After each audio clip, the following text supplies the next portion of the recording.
In this exercise, we'll focus on using CSS basic and compound selectors. I've opened the finished file in the browser so that you can see exactly what type of selections we'll be making in this exercise. Starting with the button on the left, I can select a single HTML element, and in this case it's the P tag. This one is completed for us because we've done this before. I'll refresh the page so that I can show you the second button where we select by ID. And I'll refresh the page to show you the third button, which demonstrates how we select by class. So the third item in this list has a class applied to it. I'll refresh, and now we'll try a selector that selects all the objects in the document object model. Next, we'll select any two elements, and in this exercise, those two elements will be li tags and p tags. And finally, we'll select using the CSS child selector.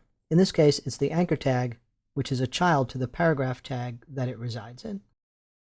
So let's take a look at our source code for this. You'll need to open the exercise 2, which is inside the chapter 5 using selectors directory.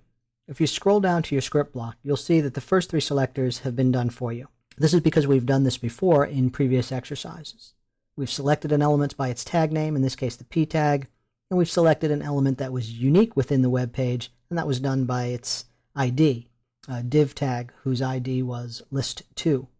The third one was selecting an element by its class, and we selected an item on the list with a class of special item. We'll begin with the fourth item, and our goal will be to write a selector that selects all of the elements within the DOM. You can see that everything has been done for you with the exception of the selector itself, which has been replaced with this capitalized text add selector. So if you've written HTML and CSS for styling, you're probably familiar with this selector. It's simply the asterisk, which selects all elements on the page. So let's save this and test it in the browser by clicking on the button whose label is Select All Elements. If you click this, the end result is that all the elements are selected and highlighted in yellow. We'll return to our source code and move on to the next function. Here we want to write a selector that selects any two elements on the page. You can select any two elements you want, but for the purpose of this demonstration, I'm going to show you the P and the li tags. So we'll replace the add selector with those tags. And the quotes are already there, but if we say P tags and li tags, the result of this spacebar between the two elements is that we'll get li tags that are children of P tags. And that's not what we want. Our P tags and li tags. So we need to replace the spacebar with a comma. We can leave the spacebar. The important piece of syntax here is the comma.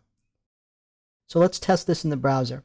And you can test by clicking the button that says any two elements. And you should see that all paragraphs and all list items are selected and highlighted in yellow.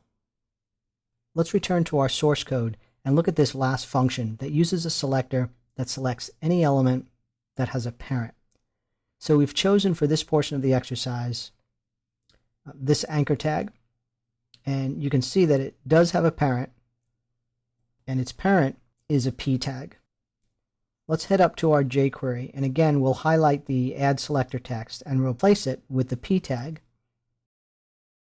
followed by a spacebar and the A tag.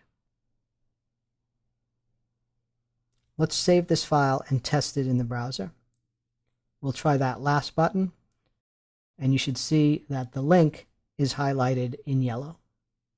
In this video, we practiced some CSS selectors to select elements and then moved on a bit by choosing more compound selectors. These selectors selected elements based on their parent element or their class or one or more elements, such as in the case of the P and the li tags. And we also learned how to select all of the elements in the document object model using the asterisk selector.